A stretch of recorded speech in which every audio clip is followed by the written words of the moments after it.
이제 하나님 말씀 보는 시간입니다. 오늘 말씀은 빌립보서 3장 1절입니다.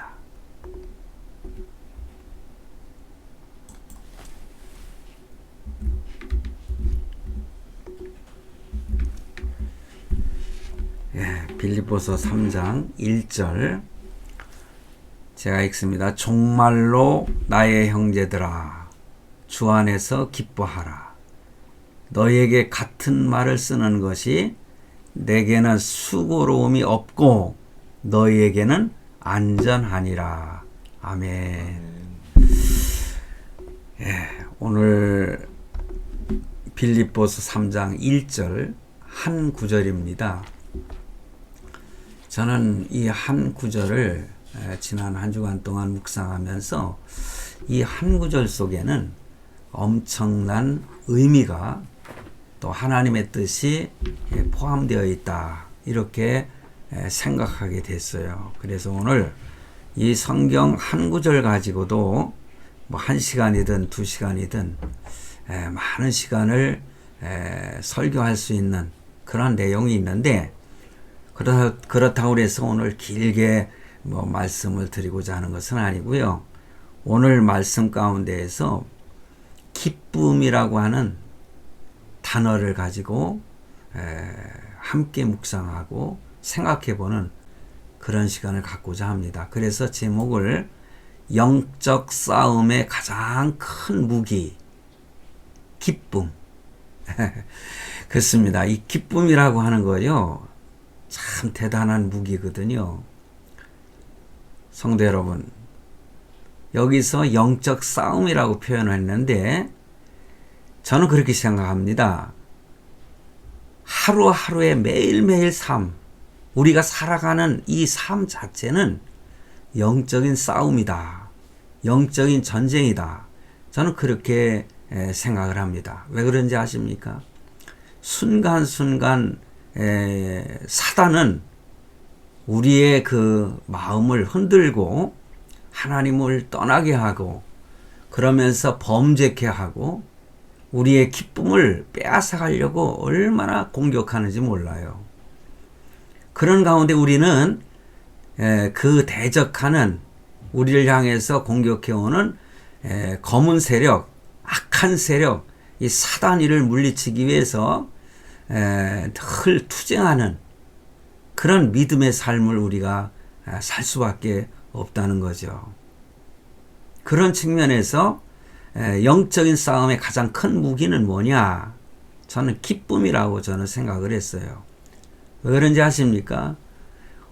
빌립보서는 여러분도 잘 아시다시피 옥중서신이라고 이렇게 표현하지 않습니까? 사도 바울이 빌립보 감옥에 갇혀 있으면서 사랑하는 교회 성도들에게 편지를 쓴 내용이 바로 이 빌립보서입니다.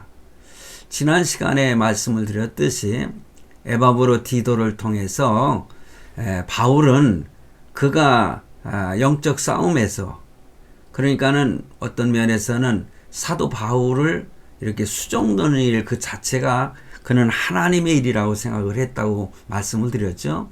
그런 가운데서 지치고 또 지치다 보니까는 병들게 됐어요. 죽을 정도로 참 심한 그런 병에 걸렸는데, 그로 인해서 빌립보 성도들이 걱정을 하고 또한 바울도 걱정을 하고, 그러다 보니까는 힘써서 함께 기도할 수밖에 없잖아요. 그런데 하나님의 은혜로 에바브로디도의 질병을 하나님께서 고쳐주셨습니다. 할렐루야. 오늘날 우리들의 삶 속에서도요, 이렇게 지치고 힘들어서 어떤 질병에 걸렸을지라도 때로는 하나님께 기도하면은 하나님은 깨끗하게 치료해 주시는 그러한 경험을 저 자신도 경험을 많이 했고, 또 그 사람들을 위해서 때로는 안수기도를 하고 이렇게 했을 때 하나님이 치료해 주시는 그 경험을 저는 많이 했거든요. 때로는 사단이가 이렇게 질병에 빠뜨리는 경우가 있습니다. 그런 영적인 싸움에서 우리는 승리하려면은 어떻게 해야 될 것이냐? 저는 기쁨을 항상 보존하는 것, 그것이 승리의 비결이다 하는 생각을 하는 겁니다.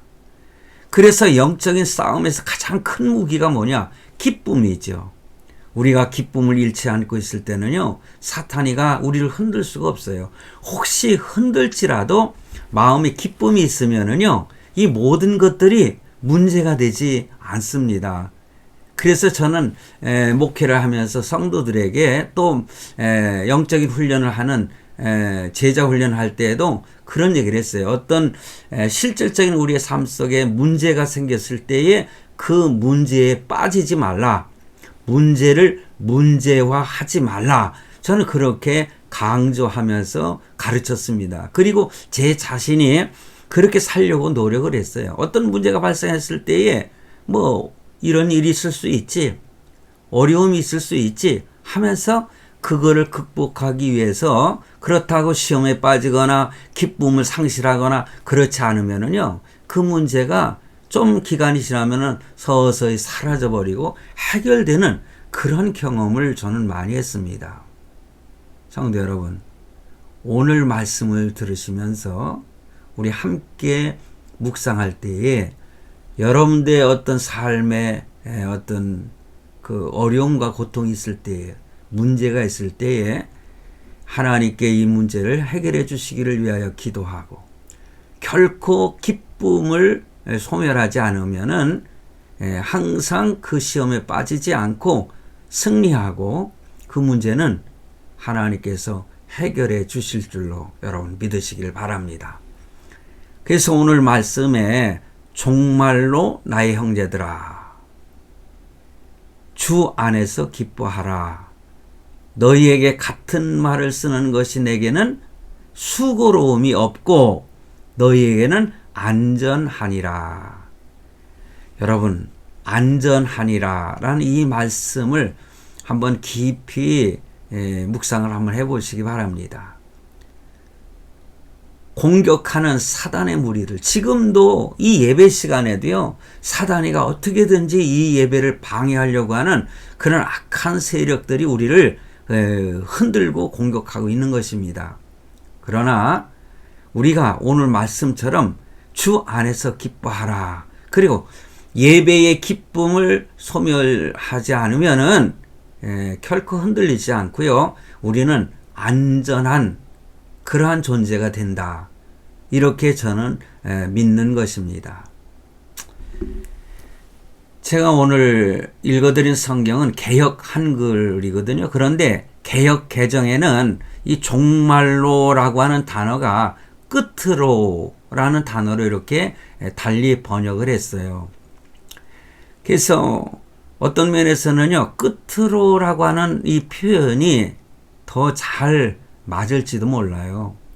그래서 사실 이 말씀을 설명하기 전에 이 종말로라는, 끝으로라는 이 단어를 좀 주목을 해봐야 되는데, 저는 오늘 그것을 주목하기 전에 오늘 제가 주제가 뭐라고 했습니까? 기쁨이라고 했지 않습니까? 그래서 이 종말로라고 하는 단어, 끝으로라고 하는 이 단어를 길게 설명하지 아니하고 사실상 1, 2, 3, 4장으로 되어 있거든요. 빌립보서가.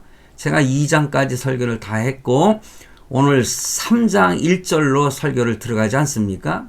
그런데 3장 1절로부터는요. 그 성경의 내용, 서신서의 내용, 표현이 엄청나게 달라지는 것을 발견하게 됩니다. 그래서 3장부터는요. 이 글의 내용과 표현이 많이 달라지는 것을 볼 수가 있습니다. 1장과 2장은요, 참 따뜻한 격려, 권면, 그런 것들이 넘치는 반면에 3장에서는요, 이 잘못된 신앙과 잘못된 사상에 대한 이 사도 바울의 강경한 어조로 이렇게 강조하는 그러한 내용의 말이 잘 나타나 있거든요. 그러다 보니까는 1, 2장과 3장은 좀 색다르게 달라지고 있어요. 내용의 자체가 부드럽지 아니하고요, 굉장히 강렬한 표현을 하고 있는 것입니다. 그래서 잘못된 신앙에 대해서, 그리고 잘못된 사상에 대해서, 때로는 신학적인 문제, 교리적인 문제에 대해서 잘못된 것들에 대한 사도 바울의 강경한 어떤 그 표현이죠. 책망이라고도 할 수 있고요. 그래서 오늘 2절 말씀은 제가 기록하지 않았지만은 2절 말씀을 제가 읽어드릴까요? 개들을 삼가고 행악하는 자들을 삼가고 손 할례당을 삼가라. 이런 표현을 하고 있어요. 어찌 보면은요, 욕에 가까운 그런 표현이 아닙니까? 개들을 삼가라는 거예요. 그러니까 우리가 쉽게 표현하면 개 같은 놈들을 삼가해라. 삼가라는 것은 뭡니까? 서로 이렇게 가까이 하지 말라는 거 아니겠어요? 조심하라는 거죠. 요즘에 개 같은 놈들 얼마나 많습니까? 이거 깊게 제가 설명하지 않아도 여러분들 의미를 알고 있겠죠? 그리고 행악하는 자들을 삼가라. 악한 일을 행하는 것들, 자기가 악한 일을 행하면서도 악한 줄을 모르고 행하는 자들이 요즘 정치꾼들이나 모든 그 사람들 보면은요, 텔레비전에 나오는 어떤 평론가들이라든가 아니면은 저 유튜브에서 보면은요, 그런 내용들이 많이 나타나요. 자기가 하는 행동이 거짓말을 하고 있다고 하는 것도 사실은 그들은 거짓말이라고 생각도 안 하나 봐요. 그러니까는 사실이 아닌 것을 사실인 것처럼 거짓말하면서도 자기는 거짓말하지 않는다는 거예요. 그리고 얼마나 뻔뻔하게 참 모함을 하고 그런 말을 갖다가 하는지 참 어떤 면에서는요, 참 저런 사람도 다 있네. 어찌 저럴 수가 있지? 참 얼굴이 뻔뻔하기도 하지. 속에서 우라통이 막 터져요. 그런 측면에서 혹시 여러분 중에는 목사님이 그거 잘못 생각하고 그렇게 느끼는 거 아닙니까? 나는 천만에라고 말씀을 드려요. 목사는요, 분명한 것을 가릴 수 있어야 된다. 분별할 수 있어야 된다. 저는 그런 마음을 가지고 요즘에 정치꾼들 가운데서도 뭐 우파라든가 좌파라든가 뭐 우파라고 그래서 뭐 다 좋은 말만 하는 게 아니거든요. 뭐 항상 사실만을 얘기하는 것도 아니거든요. 그런 것들을 분별하고 또 좌파들도 보면은 그러한 거짓말 하면서도 거짓말이 아닌 것처럼 말하는 이러한 것들을 분별해낼 수 있는 사람이 되어야 진정한 하나님의 종, 목회자라고 저는 생각을 합니다. 그래서 제가 설교할 때에는 어느 쪽에 치우치지 아니하고 저는 될 수 있는 한 사실에 관해서 아니면은 하나님의 말씀에서 그것을 어떻게 다루고 있는가 하나님의 눈으로 볼 때에 그러한 측면에서 하나님의 뜻을 이렇게 설명하고 표현하는 그런 목회자, 그런 설교자가 되려고 저는 참 많이 노력을 하고 있습니다. 그러니 여기에 보니까 개들을 삼가고 행악하는 자를 삼가고 여기 손 할례당을 삼가라. 이 손 할례당이라고 하는 것은 사실 유대인들과의 관계 속에서 표현한 것인데 제가 참 이 그 유튜브를 시작하면서 요한계시록에 대한 설교를 많이 했습니다. 거기에 보면은요, 요한계시록에서 표현하는 그 내용들이 오늘 본문 사실은 1절이지만 그 다음 절 2절에서 참 표현하고 있어요. 그래서 여기에 대해서는 제가 예전에 길게 말씀을 드린 바가 있기 때문에 이 1, 2장과 3장이 이렇게 달라지는 내용에 대해서 설명하고 말씀을 이어가는 그런 시간으로 제가 갖겠습니다. 자, 그렇다면은 2절 말씀 속에서 개들을 삼가고 행악하는 자들을 삼가고 손 할례당을 삼가라 이렇게 강경한 표현을 왜 사도 바울이 했을까? 초대교회 당시에 어느 교회든지 보면은요, 마찬가지로 유대인들이 교회와 진리를 회방하는 경우를 교회가 많이 겪게 됩니다. 요한계시록의 7교회 속에서도 그런 거 많이 표현되고 있지 않습니까? 그러니 그 참 교회와 진리를 회방하는 그러한 할례당이라든가 그런 거짓말하는 사람들, 개 같은 사람들, 이런 사람들이 너무나 성도들을 힘들게 하기 때문에, 그리고 믿음을 혼란하게 만들기 때문에 사도 바울이 참을 수가 없었던 것입니다. 그래서 이렇게 종말로 아니면 끝으로라는 단어를 통해서 이렇게 분위기를 바꿔서 강경하게 책망이라고 할까요? 사도 바울이 그렇게 표현하고 있습니다. 저는 요 종말로라고 한 단어는 제가 다음에 말씀을 드리기로 하고요. 왜냐? 저는 이 말씀을 묵상할 때는 그 본문 속에서 이어지는 앞부분과 뒷부분 내용에 대해서 이렇게 연결하면서 하는 그런 내용보다는 종말로라고 한 단어는 마지막 때에 우리의 삶 속에 믿는 성도들의 영적인 전쟁에서 어떻게 싸워야 될 것인가 라는 것으로 저는 많이 묵상을 하고, 과거에도 이 종말로라고 하는 단어를 통해서 종말론에 대해서 제가 설교를 많이 했던 기억이 납니다. 그래서 오늘 말씀에서는요, 이런 마지막 때에 아니면 빌립보 교회 성도들에게 권면하고 있는 이 말씀, 그리고 그들을 격려하기 위해서 주 안에서 기뻐하라. 감옥에 갇혀 있는 사도 바울이 참 밖에 있는 성도들에게 오히려 기뻐하라고 이렇게 말씀하고 있는 것, 어찌 보면 이율배반적인 그런 표현이 아닌가, 그렇게 오해하는 사람들 수 있을 수 있겠지만은 아닙니다. 사실 감옥에 있는 사람보다는 밖에 있는 사람들을 괴롭히는 게 사단이잖아요. 어두운 세력이잖아요. 그리고 성도들 핍박하는 그 무서운 세력들이잖아요. 그러다 보니까는 그런 가운데 어려움을 겪고 있지만은 그래도 기뻐하라는 이 말씀으로 그들을 권면하고 있는 것입니다.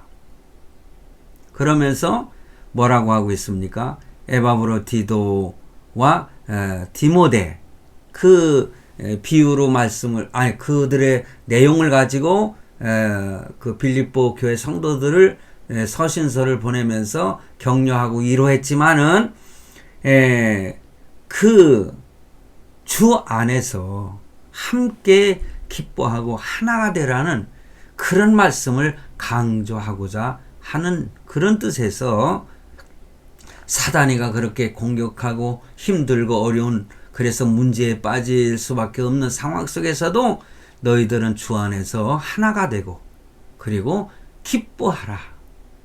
기쁨을 상실하지 말라.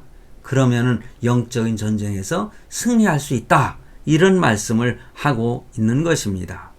그래서 빌립보 교회도 내외적으로 이렇게 어두운 세력들, 참 하나가 되는 것을 깨뜨리고자 하는 세력이 있었기 때문에 너희들은 그러한 가운데에서 그런 걸로 시험을 당하면서 기쁨을 빼앗기지 말고 그런 가운데서도 영적인 싸움에서 승리해야 되지 않겠냐.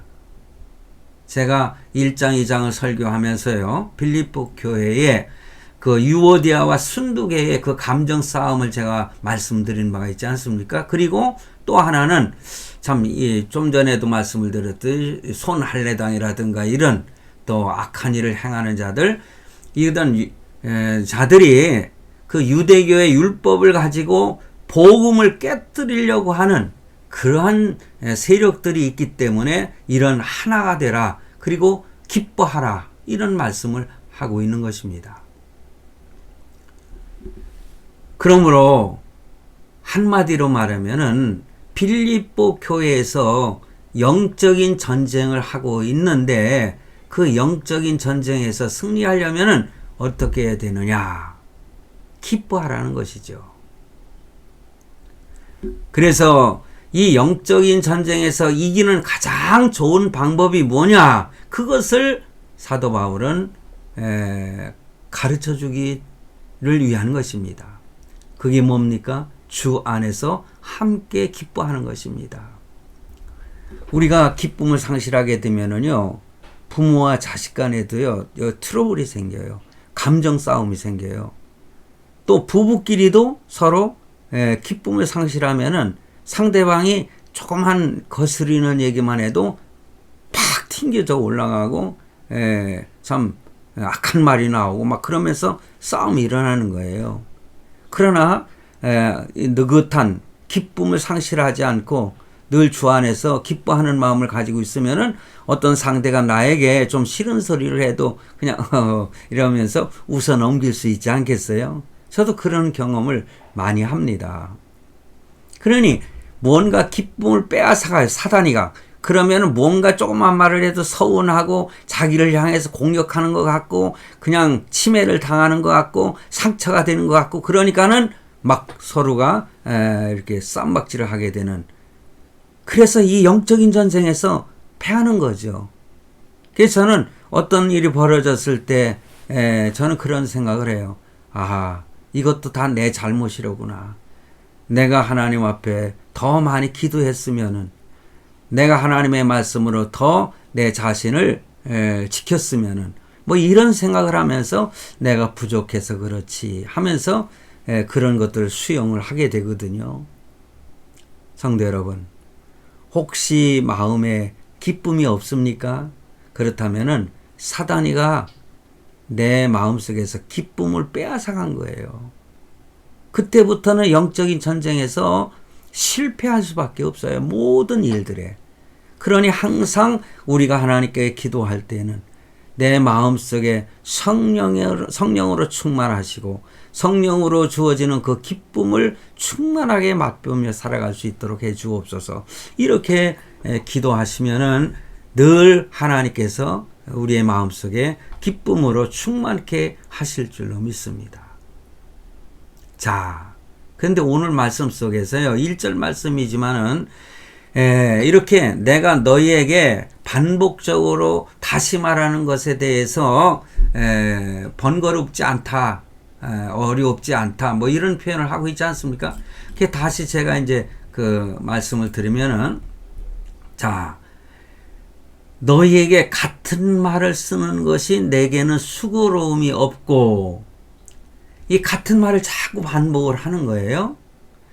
뭐 기뻐하라. 1장에서도 기뻐하라. 2장에서도 기뻐하라. 3장에서도 기뻐하라. 4장에서도 기뻐하라. 이렇게 기뻐하라는 그 말을 자꾸만 번복해서 강조를 하고 있어요. 그런데 내가 이렇게 말하는 것은 내게는 수고로운 일이 아니다.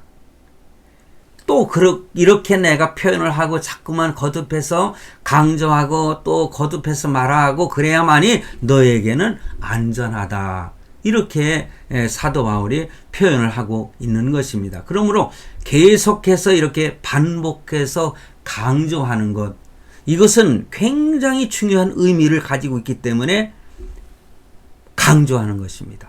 그래서 성경에 내가 다시 말하노니 이런 표현을 하고 있지 않습니까? 그만큼 중요한 것은 성경에서도요, 한 얘기 또 하고 그러는 것입니다. 그래서 기뻐하라는 말씀, 이거를 강조하죠. 때로는요, 너무 지나칠 때에 짜증이 날 수도 있고요. 사실 그래요. 저도 그런 경우가 많거든요. 제 집사람이 한번 말했으면 되는데 2번, 3번 자꾸 이렇게 말을 하면은 막 짜증이 나서 그만 이러면서 자제를 시키지만은 사실은 상대는 사실은 나를 생각해서 해주는 것이거든요. 저는 그걸 알면서도 이상하게 짜증이 나고 그런 경우가 있더라고요. 그런 측면에서는 서로가 또 조심하는 것도 현명한 생각이 아닌가, 저는 그렇게도 생각을 합니다. 그래서 너에게 같은 말을 쓰는 것이 내게는 수고로움이 없고 너에게는 안전하니라. 제가 동의학을 한 7, 8년 동안 하면서 배울 때에 같은 말을 반복하는 것은 위가 안 좋은 상태에서 나타나는 현상으로 이 한의학, 동의학에서는 얘기를 하거든요. 그래서 집사람이 똑같은 말 자꾸 하면 당신이 정말 위가 안 좋은가 봐. 제가 이렇게 표현할 때도 있습니다만은 어찌됐든 뭐 성격적으로도 그럴 수 있겠지만은 그러나 상대를 생각하기 때문에 자꾸만 찝어주는 거죠. 기억하라는 거죠. 그래서 한편으로는 그걸로 인해서 기쁨을 상실하게 된다면은 그는 영적인 싸움에서 사실은 실패하는 것이 아닌가, 저는 그렇게 결론을 내리고 싶습니다. 그래서 같은 사람이 이렇게 똑같은 말을 계속하고 계속 듣다 보면은 잔소리처럼 들릴 수가 있습니다만은, 그래서 말하는 사람도 잔소리가 되지 않도록 지혜롭게 말하는 것이 필요하고, 또한 설교자도요, 거듭거듭 표현하고 말하는 거, 이것도 좀 뭐냐면 새로운 것들을 준비해서 하는 것이 더 좋긴 좋지만은, 죄를 지적한다거나 아니면은 우리에게 꼭 필요한 말씀들, 뭐 이렇게 기뻐하라 기뻐하라, 다시 말하노니 기뻐하라, 이런 말들은 거듭거듭 해도 강조하고 또 강조해서 하는 것도 바람직한 것이다. 성경은 우리에게 그렇게 표현하고 있습니다.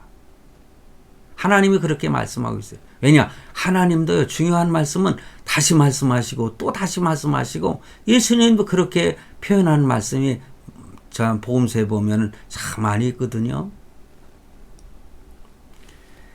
자, 그것은 바로 듣는 사람을, 성도들을 안전하게 천국으로 이끌 수 있다는 의미로 오늘 본문에서 안전하니라 이렇게 말씀해 주고 있는 것입니다. 여러분, 한 번 듣고 진리를 우리가 다 이해할 수 있는 사람이 어디 있겠습니까? 한 번의 체험으로 성자가 될 수가 없는 것입니다. 말씀은 계속해서 들어야 되고, 성령 하나님께서는요, 우리에게 계속해서 체험하기를 바라고 계시는 것입니다. 그래서 보혜사 성령 하나님이잖아요. 우리를 이렇게 도와주신다는 거예요. 다시 반복해서 체험하고 또 체험하고. 성경도요, 한 번 읽으면은 그거 가지고 이해가 되지 않아요. 제가 잘 아는 우리 선배 목사님이 그런 강조를 하더라고요. 설교할 때 뭐 성경을 갖다가 어느 구절을 갖다 결정을 했으면 그것을 10번, 20번, 30번, 40번 읽으면서 묵상해야 그 말씀으로 준비한 설교가 은혜가 된다. 뭐 이거를 강조하시는 그 선배 목사님이 있으신데, 저는 그것에 동의하는 사람입니다. 하나님의 말씀은 읽으면 읽을수록 송이꿀보다 더 단 그 말씀의 의미를 깨닫게 되거든요. 그러면 나도 모르게 그냥 참 함성을 지르면서 손바닥을 치면서, 야, 이런 말씀을 깨닫는구나. 저는 그런 경험을 많이 했습니다. 송이꿀보다 더 달다는 표현이 너무나 딱 맞는 말씀이더라고요. 제가 어느 가수에게 얘기를 들어봤는데요. 가수가 한 노래를 히트치려면은 5,000번을 거듭해서 불러야 된다, 이런 표현을 하더라고요. 그러니까는 자기가 부르는 노래, 자기 노래를 한 번, 두 번 능숙하게 어떤 기교를 부려가면서 잘 불러도 상대방은 감동되지 않는 거죠. 또 연주자가 한 곡을 연주하려면은요, 1,000번 이상을 갖다가 연습을 한다는 거예요. 우리 그 딸이나 자식들이 사실 피아노 전공을 했거든요. 성악도 전공했지만은, 근데 그 피아노를 갖다가 치는 거 보면은 그냥 똑같은 것도 계속해서 치고, 그러면서 손에 익숙해지고, 그러면서 그 음악에서, 그 노래에서, 그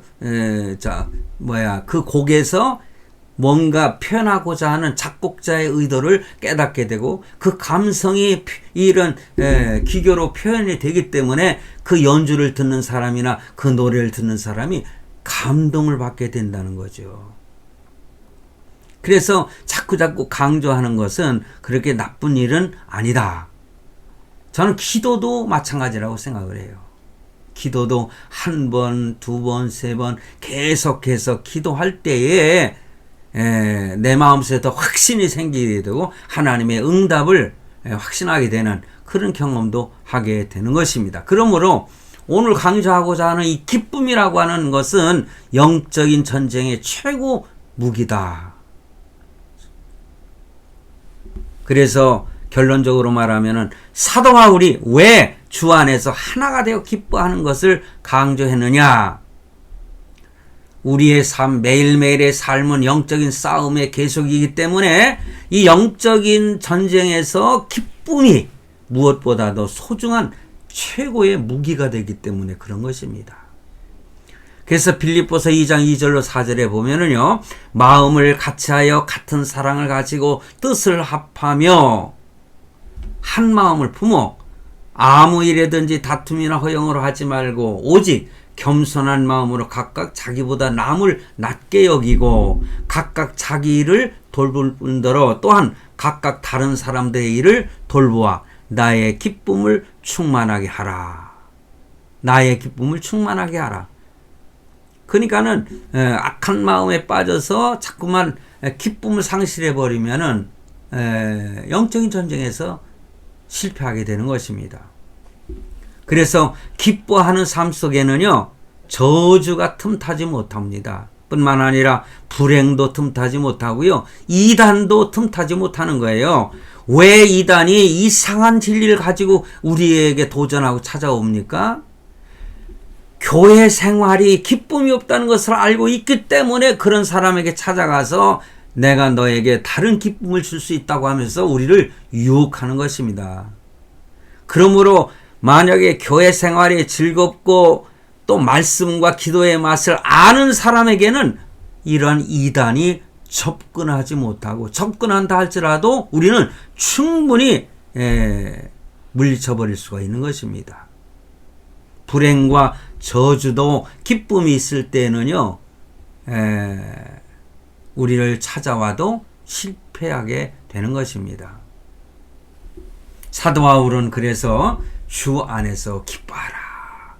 여러분, 정말 기뻐해야 됩니다. 모든 일을 기쁨으로 해야 됩니다. 그럴 때에 모든 것들을 극복할 수 있고. 성도 여러분, 우리는 주님 안에 있어야 됩니다. 그래야만이 참된 기쁨을 소유하게 되는 거예요. 주 안에 없으면은 우리가 기쁨을 맛볼 수가 없죠. 참된 기쁨은 인간적인 조건 안에는 없습니다. 믿는 사람의 가장 큰 기쁨의 원천은 믿음으로 하나님의 자녀가 되었다는 것. 여러분, 그러므로 기쁨을 상실하지 않으려면은 바로 주 안에 거할 때에, 그리고 믿음 안에 섰을 때에, 그러므로 우리가 또한 믿음을 강조하지 않을 수가 없는 것입니다. 우리가 천만금을 가졌을지라도 참 기쁨을 맛볼 수가 없어요. 잠시는 우리를 기쁘게 할 수 있지만은 영원한 기쁨을 맛보게 할 수가 없습니다. 돈으로도요, 천국 갈 수가 없는 거예요. 그러니까 어린아이들한테 돈으로도 못 가요, 하나님 나라, 그렇잖아요. 돈으로도 못 가는 거예요, 천국은. 믿음만이 천국에 갈 수가 있는 거 아니겠어요? 그 믿음을 소유한 사람은 참된 기쁨을 맛볼 수가 있다는 거죠. 그리스도인들이. 성경에 보면은 고난 중에 있는 사람들에게 이런 말씀을 강조하고 있어요. 여러분, 복음을 온전히 믿으면은요, 우리가 좀 병들었을지라도, 사업이 좀 잘 안 됐을지라도, 우리는 얼마든지 기뻐할 수 있는 거 아니겠습니까? 그렇습니다. 우리가 이 복음을 믿으면 우리는 기뻐하지 않을 수가 없는 것입니다. 그러므로 한 번 기쁜 마음으로 웃으면은 이틀 생명이 늘어난다는 그런 우스꽝스러운 얘기도 있습니다만은, 웃는 사람에게 뺨을 떼줄 수가 없다는 말도 있잖아요. 그러므로 우리는 항상 이 기쁨을 빼앗아가려고 하는 이 어두운 세력들과 영적인 전쟁에서 이 기쁨을 뭡니까? 보존하고 항상 기쁨 안에서 승리하며 살아가는 우리 모두가 되시기를 주님의 이름으로 축원합니다.